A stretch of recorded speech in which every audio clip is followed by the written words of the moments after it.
Assalamualaikum warahmatullahi wabarakatuh. Alhamdulillah, alhamdulillahirabbil alamin. Puji syukur kita panjatkan kepada Allah Subhanahu wa taala dengan segala nikmat rahmat. Pada kesempatan ini kita bisa melanjutkan kuliah hadis dakwah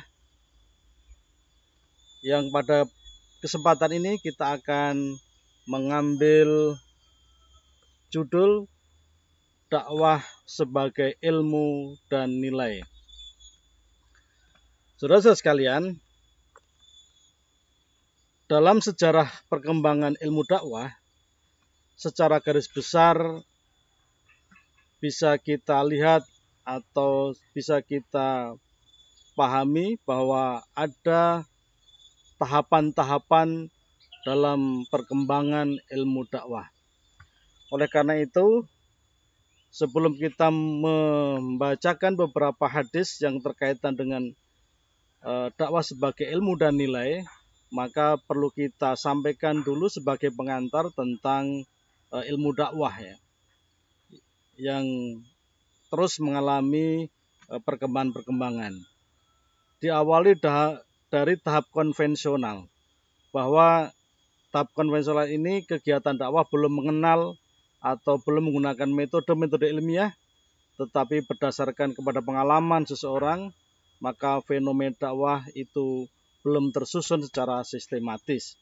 Sehingga dalam proses berdakwah menyampaikan, tentu ini hanya sekedar menyampaikan beberapa ayat, beberapa hadis, atau beberapa ajaran-ajaran Islam yang disampaikan secara konvensional. Kemudian pada tahap sistematis ini ditandai dengan lahirnya beberapa literatur-literatur yang khusus membahas tentang dakwah.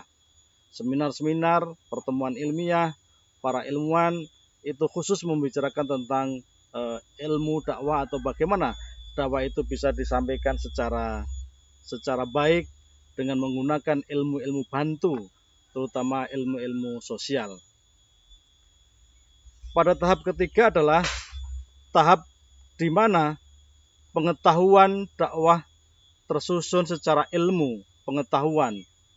Oleh karena semakin dan berkembangnya kajian-kajian ilmu dakwah, baik melalui riset, kepustakaan, atau dihasilkan dengan penelitian-penelitian yang bersifat empirik. Ini adalah perkembangan yang mungkin mutakhir pada kesempatan ini, bahwa ilmu-ilmu dakwah itu tersusun didasarkan pada penelitian-penelitian yang bersifat empirik.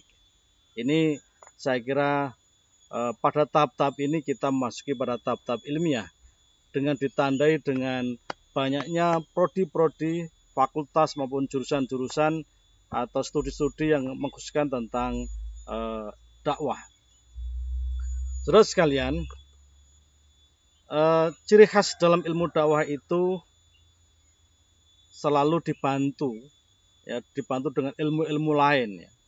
Ada ilmu tentang al-iman, ilmu tentang keimanan, ilmu tentang akhlak, wasuluk wal tarbiyah, ilmu tentang akhlak, etika maupun pendidikan, ada ilmu al-ahkam, ilmu hukum, ada ilmu syirah wa tahrih, yaitu ilmu tentang biografi maupun sejarah, atau juga dibantu dengan ilmu tajarib ad-du'at at-tasurruf al-ulama. Jadi ilmu yaitu tentang pengalaman para dai dan bagaimana kemudian juga peran-peran para ulama.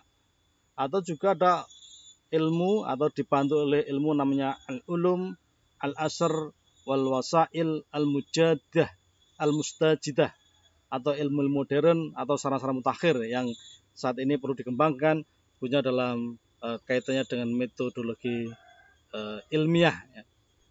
Saudara sekalian, apabila kita perhatikan dari pengantar tadi, maka di situ ilmu dakwah itu kemudian dan nanti akan kita lihat nilainya itu selalu juga berkembang dalam sesuai dengan perkembangan zaman atau disesuaikan dengan ilmu-ilmu yang juga berkembang pada kekinian itu. Oleh karena itu kita awali mencoba membaca beberapa hadis ya yang terkaitan dengan keilmuan itu, kemudian nanti kita baca dengan perspektif ilmu dakwah maupun juga ilmu-ilmu yang ada nilainya atau ilmu sebagai nilai. Kita awali dari hadis yang pertama, yaitu hadis tentang ilmu dan petunjuk sebagai nilai ya. Jadi ilmu dan petunjuk sebagai nilai. Hadis yang pertama ini saya bacakan matanya saja. Bismillahirrahmanirrahim. Masalu ma ba'atsani Allahu bihi minal huda wal ilmi. Kama talil ghaisil kasir asaba ardhon wa kana minha nakiyatun qabilatil ma'i fa ambatil kala'i wal usbal kasir wa kana minha ajadibu amsakatil ma' fa nafa'allahu bihan nas wasaribu wasaqau wazzara'u wa asabat minha ta'ifatan ukhra.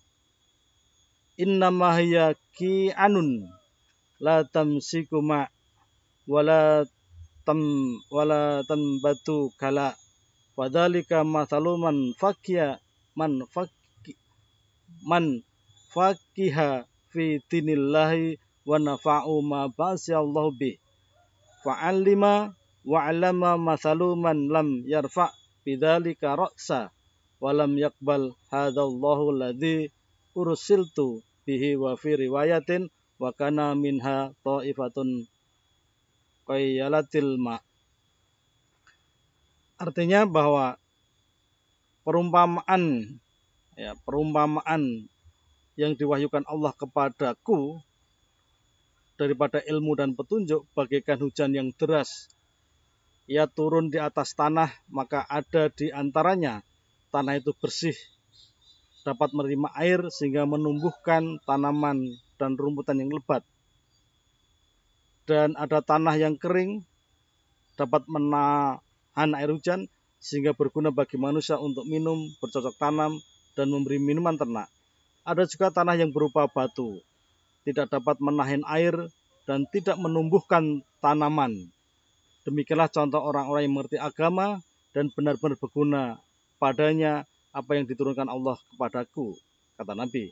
Ia mengetahui dan mengajar, dan contoh orang yang tidak mengubah kepalanya dan tidak dapat menerima petunjuk Allah yang diturunkan kepadaku. Ini hadis Bukhari nomor 77 atau di dalam Lu'lu' wal Marjan hadis yang ke 1471.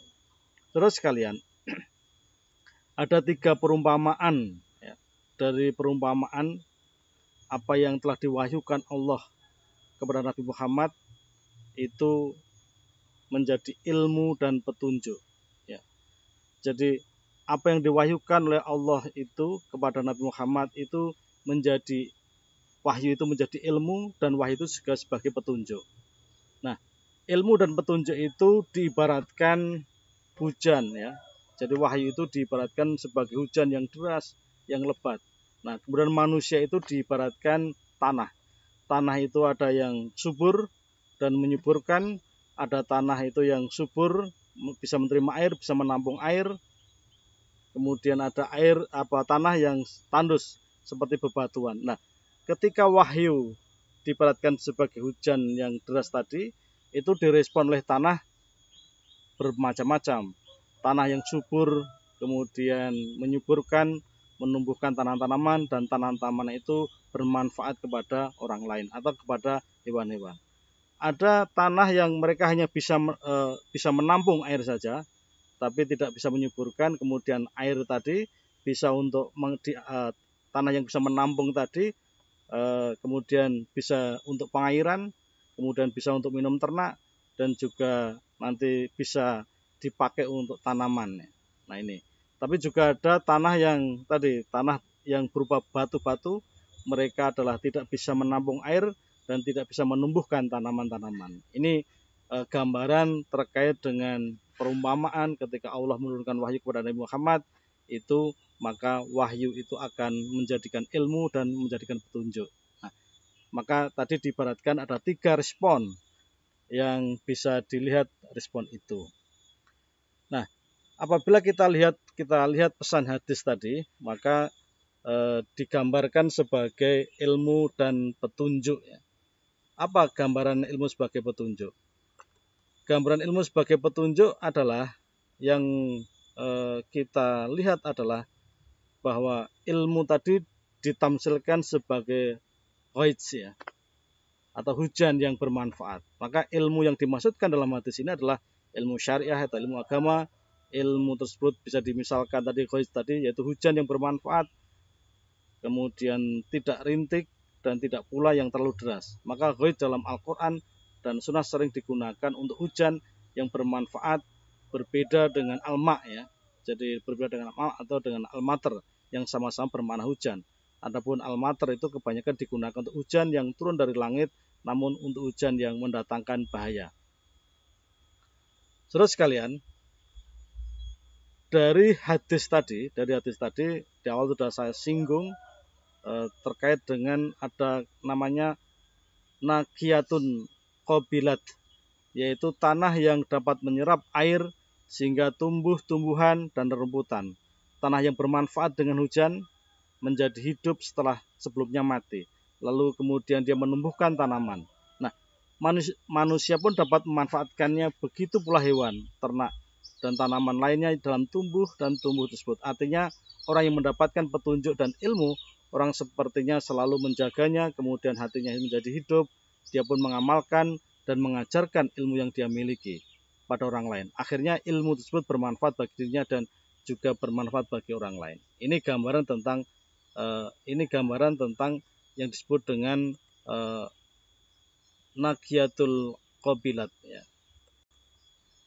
Yang kedua adalah tanah yang disebut dengan tanah ajadib ya. Jadi tadi gambaran yang tanah pertama itu tanah yang subur, menyuburkan, menumbuhkan tumbuh-tumbuhan, kemudian tumbuh-tumbuhan itu bisa dimanfaatkan untuk hewan dan sebagainya, atau untuk kehidupan manusia secara umum. Maka inilah yang disebut dengan tanah yang pertama.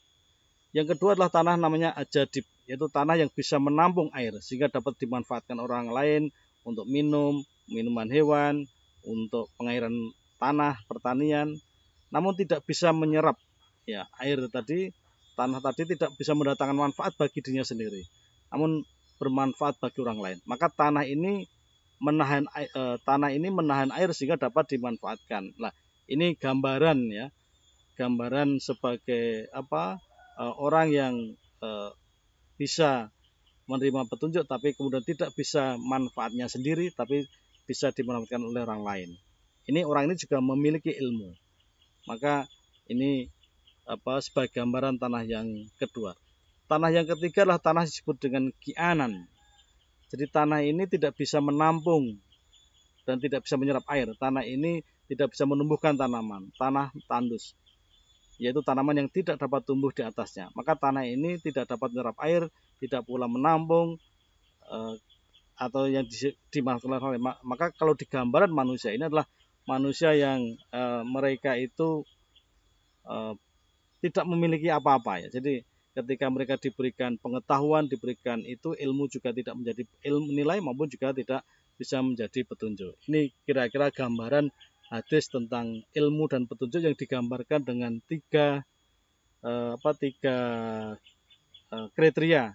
Kemudian ketika hujan itu direspon oleh tanah yang berbeda-beda. Maka sama seperti ketika kita sebagai dosen yang mengajar atau guru yang mengajar itu, ketika menyampaikan ilmu kepada mahasiswa, kepada muridnya, maka responnya juga berbeda-beda. Ada yang sungguh-sungguh, mereka setelah diberikan pelajaran, diberikan mata kuliah, mereka belajar di rumah dengan sungguh-sungguh, kemudian bagaimana diamalkan. Tapi ada orang yang mereka bisa menerima ilmu itu, tetapi kemudian mereka yang sekedar diterima, kemudian mereka bisa menyampaikan orang lain, tetapi bagaimana mereka tidak bisa mengamalkan. Atau yang ketiga adalah orang yang betul-betul mereka diberikan ilmu, ya diterima, tapi juga tidak diamalkan dan tidak memberikan manfaat pada dirinya sendiri. Ini gambaran. Saudara sekalian, kita lanjutkan kepada hadis yang ketiga, yaitu hadis yang kedua, yaitu terkait dengan ilmu sebagai sarana menuju jalan ke surga. Saya bacakan hadisnya. Bismillahirrahmanirrahim. Kita bacakan matan saja. Man salaka tariqan yatlubu fihi ilman salakallahu bihi tariqan min turukil jannah wa innal malaikata la tada'u ajnihataha ridon li talibil ilmi wa innal alima la yastaghfiru lahu man fis samawati wa ma fil ardi wal khayatanu fil jawfil ma wa inna fadlal ilmi alal abidi ka fadlil qamari lailatal badri ala sa'iril kawakib wa innal ulama'i warasatul anbiya wa innal anbiya lam yuwarithu dinaron wala dirhaman warasul ilma faman akhadahu akhadha bihaddin wafirin. Ini kalau kita terjemahkan,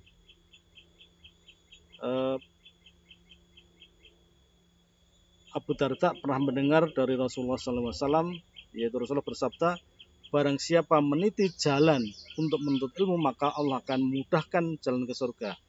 Sungguh para malaikat itu merendahkan sayapnya sebagai ridhaan kepada penuntut ilmu, dan orang-orang yang berilmu akan diminta maafkan, akan diminta ampunkan oleh penduduk langit dan bumi, hingga ikan-ikan yang ada di dasar laut pun mereka juga mendoakan dan memintakan ampun.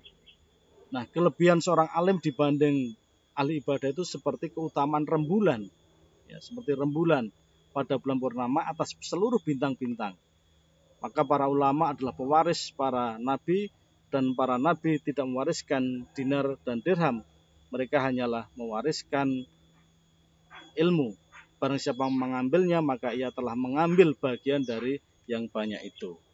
Nah, saudara sekalian, apabila kita perhatikan di dalam hadis tadi, ya, apabila kita perhatikan ya, di dalam hadis secara sederhana bisa kita gambarkan bahwa hadis ini menginformasikan ya, memberikan informasi kepada kita, barang siapa yang menempuh jalan untuk menuntut ilmu, maka Allah akan memudahkan jalan menuju surga. Jadi sekali lagi, barang siapa yang menempuh jalan ilmu, maka Allah akan mempermudah mereka jalan menuju surga. Ini kalimat pentingnya. Dan begitu juga malaikat akan meletakkan sayapnya, dalam hal ini memberikan doa untuk para penuntut ilmu. Dan doa itu juga diikuti oleh seluruh penghuni langit dan bumi. Bahkan ikan-ikan yang ada di dasar laut pun juga mereka mintakan ampun kepada Allah, yaitu minta ampun kepada orang yang tadi menuntut ilmu, belajar ilmu, orang yang mengamalkan ilmu itu, atau mereka mengajarkan ilmu itu.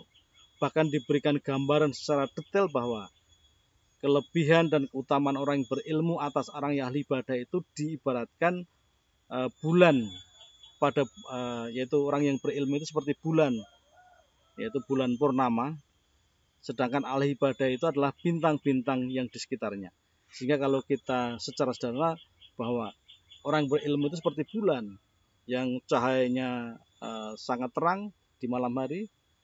Kemudian orang-orang ahli ibadah itu digambarkan sebagai bintang-bintang ya, bintang-bintang. Yang bintang itu cahayanya hanya klip kan begitu. Jadi tidak seterang bulan purnama. Ini begitu juga ditandaskan bahwa sesungguhnya para ulama atau orang yang ahli ilmu tadi adalah para pewaris Nabi. Dan Nabi tidak pernah mewariskan dinar atau dirham, tetapi yang diwariskan adalah ilmu pengetahuan.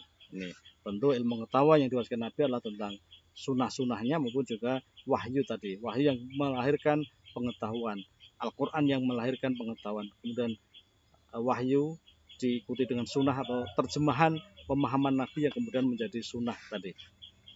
Terus sekalian, maka keutamaan ilmu, ahli ilmu atau ulama tadi adalah paling tidak ada beberapa 4 hal ya, keutamaan tadi. Yang pertama tentu bermanfaat buat orang lain. Yang kedua adalah orang yang berilmu tadi terhindar dari kebodohan. Yang keempat otomatis mereka ahli ibadah.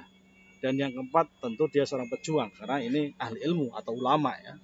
Jadi ulama sebagai ahli ilmu itu mereka memanfaat orang lain, mereka terhindar dari kebodohan, ahli ibadah, mereka adalah pejuang-pejuang yang saya kira pejuang yang hebat. Maka keutamaan yang dapat diperoleh oleh para penuntut ilmu itu utamanya adalah orang yang penuntut ilmu maupun nanti akhirnya menjadi ulama. Maka orang yang para penuntut ilmu itu yang pertama mereka Allah akan mengangkat derajatnya orang-orang yang berilmu. Maka Allah akan mengangkat derajatnya bagi orang-orang yang menuntut ilmu maupun orang yang berilmu. Maka di dalam Al-Quran ada ayat yang sangat populer yaitu yarfa'illahu alladhina amanu minkum walladhina utul ilma darajah. Jadi Allah akan meninggikan orang-orang yang beriman dan juga mereka yang berilmu dengan beberapa derajat dibanding orang-orang lain.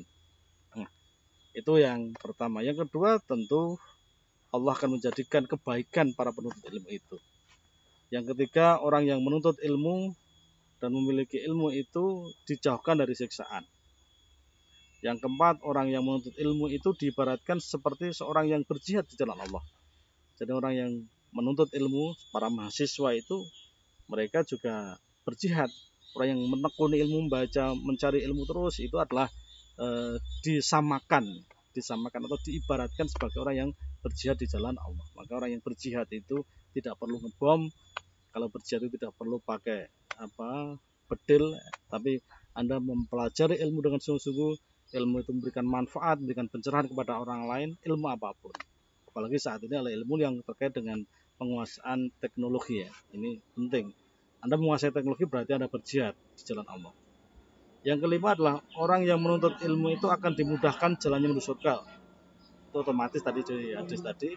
Kemudian dimohonkan ampun para penduduk langit dan bumi. Yang keenam, seorang yang memiliki ilmu tadi adalah dan mengajarkannya tetap mendapatkan pahala, amal jariah. Jadi seperti saya mengajar, kemudian Anda memahami apa yang saya sampaikan, ayat-ayat yang saya sampaikan, hadis-hadis yang saya sampaikan, kemudian ketika Anda mengajarkan kepada orang lain, maka saya mendapatkan kebaikan, mendapatkan ilmu, pahala kebaikan itu. Dan ketika Anda betul-betul nanti akan mengajarkan kepada orang lain, hadis-hadis yang saya sampaikan atau ayat yang saya sampaikan dalam mata kuliah ini menjadi bagian dari jariah saya. Allahumma amin, mudah-mudahan begitu. Ini terkait dengan Nah, tadi di dalam hadis juga ada pernyataan bahwa keutamaan seorang alim dibanding seorang yang abid ya. Orang yang ahli ilmu dengan orang ahli ibadah. Nah, penjelasan seperti ini. Seorang yang berilmu atau yang alim memiliki keutamaan yang besar daripada seorang yang ahli ibadah ya. Seorang yang berilmu itu tidak hanya menjalin hubungan antar dirinya dengan Robnya saja, melainkan dia juga menjalin hubungan dengan sesamanya melalui ilmunya itu. Apalagi nanti ilmunya itu bersanad ya, mulai dari kita, kemudian guru kita dari gurunya sampai kepada Rasul. Itu saya kira ini menjadi bagian dari sebagai silsilah atau sanad dalam keilmuan. Maka karena seorang ahli ilmu itu selalu menjalin relasi dengan berbagai pihak, maka dengan cara inilah ilmu itu tersampaikan yang dimiliki. Maka inilah menjadi jariah dan terus berkembang karena ini tidak melibatkan tidak hanya diri sendiri tapi juga dengan orang lain.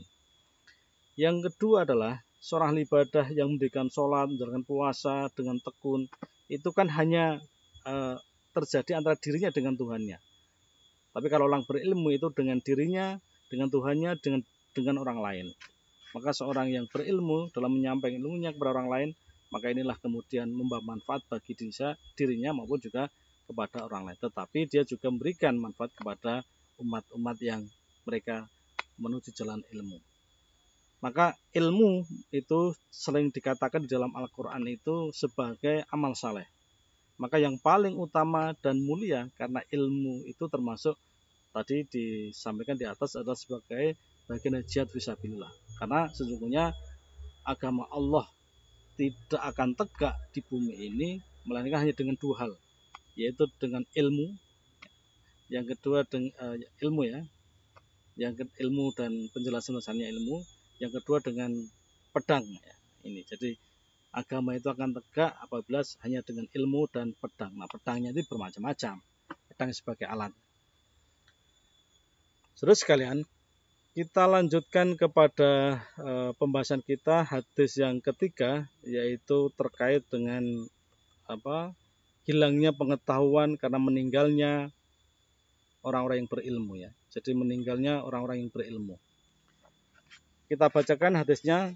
Bismillahirrahmanirrahim. Innallaha la yaqbidul ilma intiza'an yang taji'u minal ibadi walakin yakbidul ilma biqabdil ulama hatta idza lam yabki aliman ittakhadha nasu ru'usan juhalan fasu'ilu fa'aftau bi ghairi ilmi fadhallu wa adhallu. Ini hadis yang saya kira sangat populer bahwa sesungguhnya Allah tidak akan mencabut ya. Kalau terjemahnya, sesungguhnya Allah tidak akan mencabut ilmu sekaligus ya, dari dunia ini, tetapi mencabutnya dari hamba ya, orang hamba-hamba yang punya ilmu tadi dengan cara mewafatkan para ulama hingga bila sudah tidak ada tersisa ulama maka manusia akan mengangkat pemimpin dari orang-orang yang bodoh ya. Maka ketika ditanya mereka memberikan fatwa tanpa ilmu maka fatwanya itu adalah sesat dan menyesatkan. Ini saya kira hadis ini juga sudah populer, maka akan kita lihat di dalam kita akan lihat di dalamnya penjelasannya.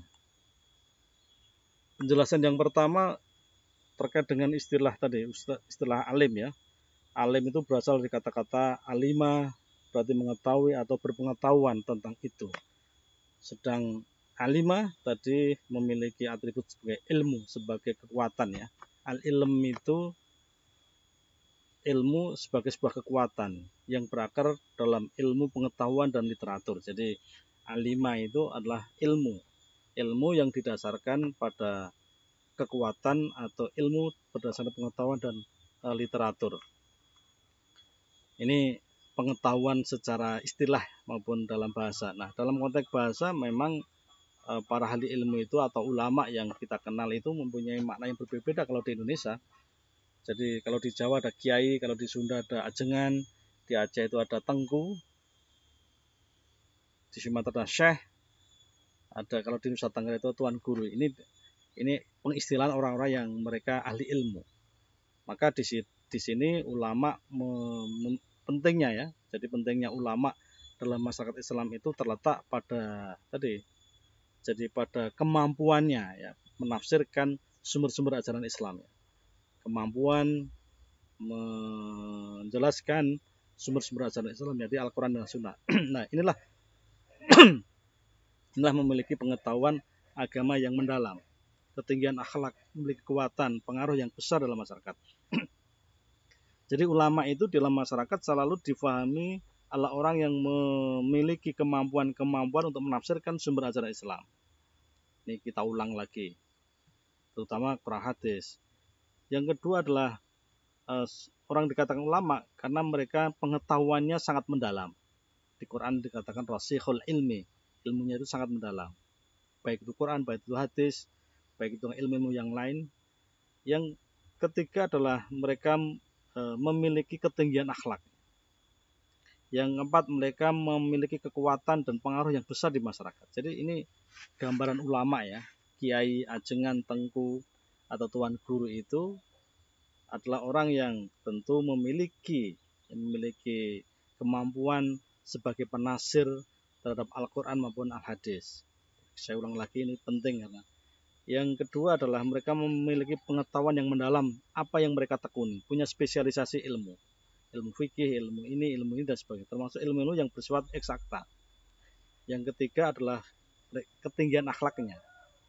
Yang keempat adalah mereka memiliki kekuatan dan pengaruh yang ada di masyarakat sebagai tokoh ya. Inilah yang disebut dengan ulama. Nah, maka ketika ulama itu harus memiliki ilmu yang memadai, maka digambarkan bahwa seorang kalau dalam konteks dakwah maka seorang dai itu mampu berdakwah atas dasar ilmu petunjuk ya, berdasarkan ilmu dan petunjuk. Yang kemudian di sini memiliki kapasitas atau mereka memiliki harapan-harapan agar mereka betul-betul memiliki harapan-harapan terkait dengan agar dakwah mereka bisa diterima, agar dakwah mereka itu bisa efektif, atau mungkin dengan hal yang lain. Maka disinilah penting untuk diketahui hal-hal yang menyangkut masalah kemampuan-kemampuan ini. Terus sekalian, dari ketiga hadis tadi bisa kita analisis ya. Jadi bisa kita analisis bahwa tolak ukur ya untuk menganalisis itu adalah tentang konteks nilai-nilai ilmu pengetahuan, bahwa berangkat dari konsepsi bahwa perkembangan ilmu pengetahuan kontemporer itu ditemukan berdasarkan spirit paradigma ilmu dan kajian Islam yang objek material dakwahnya adalah nilai-nilai kemanusiaan yang bersumber dari nilai-nilai ketuhanan. Jadi untuk menganalisis dari ketiga hadis tadi, maka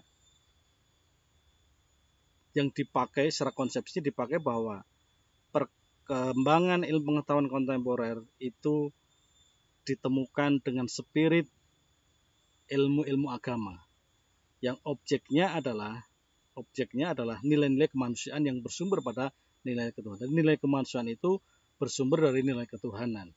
Maka kalau kemarin kita bicara di beberapa filsafat Islam itu, bahwa ketika Quran bicara tentang ketuhanan, bicara tentang kemanusiaan, bicara tentang alam ini, maka ketika disitulah sebagai spirit untuk melahirkan beberapa pengetahuan, yang di sini pengetahuan itulah kemudian dijadikan sebagai nilai di dalam kehidupan mereka itu. Maka di sini kalau kita bicara ilmu keislaman seperti fikih, tafsir, itu tidak sedikit pun bergeser dari produk pengetahuan yang semata-mata didasarkan oleh kajian bersumber normatif, tapi juga di situ mengakomodasi proses pandangan-pandangan dialektik orang-orang yang telah mempelajari dari ilmu tadi. Maka kalau kita melihat dari hadis tadi, ya, hadis yang pertama tadi, maka di situ digambarkan dalam konteks nilai. Maka dalam konteks tadi nilai, yang pertama bahwa orang-orang yang berilmu itu digambarkan dalam tiga varian ya. Yang pertama ada orang yang berilmu, mereka segera mengamalkan ilmunya dan mengajarkan ilmunya. Seperti yang digambarkan pada air hujan yang kemudian turun ke tanah, ada yang tanahnya itu subur, menyuburkan dan memberikan manfaat, memberikan tumbuh-tumbuhan kepada orang lain. Maka dikatakan di situ bisa dijelaskan bahwa ada orang yang berilmu segera ketika mereka punya ilmu segera mengamalkan ilmunya, mengajarkan kepada ilmunya itu kepada orang lain. Tadi digambarkan tanah yang subur dan menyuburkan dan bisa dimanfaatkan untuk dirinya dan juga dimanfaatkan untuk orang lain. Tapi juga ada gambaran bahwa ada orang yang mereka banyak mengumpulkan ilmu, namun mereka jarang mengamalkan atau tidak memahami secara mendalam ilmu, tetapi mereka mampu mengajarkan kepada orang lain. Dan orang inilah yang digambarkan sebagai orang tadi, tanah dapat menampung air, kemudian dimanfaatkan oleh manusia, hewan-hewan atau orang lain untuk pengairan. Jadi di situ hanya bisanya menampung, tapi mereka sendiri tidak bisa mengamalkannya. Tapi juga ada orang yang memiliki ilmu, hanya mereka didengarkan saja, mereka tidak memahami, tapi juga mereka tidak mengamalkan dan tidak pula mengajarkan kepada orang lain. Ditibakan tanah yang tadi tanah bebatuan, mereka ketika ada ilmu ya mereka hanya jatuh, mereka mendengarkan saja, kemudian mereka tidak dapat menampung dan ternyata juga efeknya dampaknya tidak bisa memberikan manfaat kepada orang lain. Ini gambaran ilmu dalam konteks nilai. Maka tentu harapan kita itu kita pada nilai yang pertama. Jadi kita dapat ilmu, kemudian kita memahami, kita dalami, kemudian kita amalkan dalam kehidupan beragama, ibadah kita, tapi juga kita bisa mengajarkan kepada orang lain. Nah, maka ini digambarkan pada pada hadis yang pertama. Kalau kita lihat di dalam hadis yang kedua tadi juga ada beberapa kelompok tadi ya. Jadi di situ ada ya hadis yang pertama tadi kalau kita lihat bahwa ada kelompok ini, ada kelompok-kelompok ya. Nah maka orang yang tadi seperti kelompok pertama dan kelompok kedua itu, maka digambarkan di dalam Al-Quran orang yang bisa menggabungkan ilmu dan agama dalam konteks dakwah, maka itu menjadi kekuatan mereka di dalam dakwah. Maka kalau kita buka di Quran surat Shad ya, di situ ada ayat yang berbunyi a'udzubillahi minasyaitonir bismillahirrahmanirrahim wadhkuru ibadana Ibrahima wa Ishaqa wa Yaquba ulil aidi wal absar. Dan ingatlah hamba-hamba kami Ibrahim, Ishak, Yakub, orang yang mempunyai perbuatan-perbuatan yang besar dan namanya al-basyair ya. Jadi al-absar tadi. Maka ini yang digambarkan pada orang-orang pada kriteria yang pertama. Maka kita menekankan yang punya nilai gambar yang pertama atau yang kedua itu agak ke belakang, maka al-basyair itu digambarkan orang yang mengetahui kebenaran dengan kekuatan. Maka ilmu tersebut dapat disampaikan, dapat didakwahkan pada orang lain. Maka manusia jenis inilah yang memiliki kekuatan pemahaman yang baik dalam agama maupun juga memiliki kemampuan dalam mengamalkan agama itu. Kalau tadi yang orang yang jenis kedua tadi, maka ya mereka mempunyai kemampuan, mereka mendengarkan, mereka disampaikan kepada orang lain, tapi kemudian terkait dengan banyak hal mereka itu memiliki kekurangan. Mereka tidak bisa mengamalkan, tidak bisa membangun karakter nilai pada pribadinya sendiri. Jadi ketika tadi air bisa menampung, tapi tadi tidak bisa menyuburkan. Tapi tidak bisa menyuburkan dalam arti dalam konteks pribadi ibadahnya, tapi hanya bisa menampung, bisa menyampaikan kepada orang lain, memberikan manfaat orang. Tapi dirinya sendiri tidak memberikan manfaat. Kemudian yang ketiga saya kira tidak penting saya kira yang tadi tidak masuk dalam sebuah nilai. Nah, maka ilmu dan nilai ini dalam kajian Islam, ilmu pengetahuan dalam Islam adalah hasil dari kajian ilmu yang dilakukan secara sistematis ya. Maka perlu saya tampilkan di sini terkait dengan ilmu dan nilai ini karena ini juga penting. Maka ketika kita bicara ilmu dan nilai di sini nih,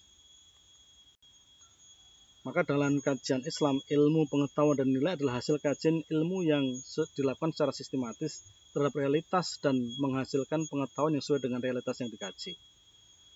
Maka banyak kalangan yang bertanyakan status keilmuan dakwah, apakah dakwah itu ilmu atau sekedar pengetahuan? Jika dakwah itu ilmu, termasuk ilmu paradigma apa, yang mana? Sebenarnya jika dakwahnya disebut pengetahuan, apakah termasuk pengetahuan yang telah memiliki sistematika atau hanya pengetahuan yang biasa, yang tidak terstruktur yang dengan jelas. Bahkan sebagian muslim beranggapan bahwa dakwah hanyalah kegiatan memberikan peringatan, menyampaikan keutamaan, adab dalam Islam, bukan sebagai ilmu yang harus dipelajari dan tidak perlu ada spesialis tersendiri yang profesional. Ini adalah gambaran ketika kita bicara tentang ilmu dan nilai. Nah, maka kalau kita bicara dakwah sebagai ilmu dan nilai, maka pada saat ini kita bisa melihat bahwa dakwah itu sebagai sebuah gerakan ilmiah dan amalia. Karena ini memiliki kekhasan dalam epistemologi, ontologi atau aksiologi. Maka ilmu dakwah dalam kumpulan faedah-faedah ini memiliki dasar yang dapat menghantarkan seorang mampu menyampaikan Islam, mengajarkan dan mempraktekkannya sekaligus ya. Maka ada tokoh Basam Sabghah mengatakan bahwa dakwah itu sudah menjadi ilmu yang berdiri sendiri. Ini penegasan dari Basam Sabghah. Karena ia memiliki tema-tema, kekhasan, mereka tujuan yang tidak dicapai. Maka ilmu ini berjalan seiring dengan ilmu keislaman yang lain. Bisa disejarkan dengan ilmu fikih, bisa disejarkan dengan ilmu tafsir, ilmu ulumul hadis, dan ulumul Quran dan sebagainya. Maka ilmu dakwah memberikan kekhasan sendiri. Dan mereka juga memiliki manfaat-manfaat yang baik terhadap perkembangan dunia Islam. Maka Yusuf Qaradawi itu pernah menyampaikan bahwa seorang dai itu merupakan ilmu-ilmu sosial, ilmu-ilmu humaniora, psikologi, sosiologi, filsafat, estetika, dan pendidikan. Nah, semuanya itu muncul bisa kita lihat di dalam kajian-kajian ilmu dakwah sebagai sosiologi, filsafat, etika sebagai ilmu bantu untuk menjelaskan tentang posisi keilmuan. Begitu juga bahwa pengetahuan itu berkembang semata-mata tidak diperuntukkan untuk pengembangan pengetahuan, tetapi juga pengetahuan berkembang demi mewujudkan keadaan manusia yang lebih baik. Maka dakwah itu menciptakan sebuah bentuk ikhtiar agar dalam mengembangkan pengetahuan itu secara kritis agar dapat berkontribusi perubahan masyarakat. Maka dakwah itu juga dalam rangka untuk membangun perubahan-perubahan di masyarakat. Maka Qadri Azizi pernah mengatakan bahwa ilmu pengetahuan haruslah dikembalikan kepada habitat aslinya, yaitu sebagai hasil pemikiran, maka ilmu itu sebagai solusi untuk menyelesaikan masalah-masalah yang ada di masyarakat.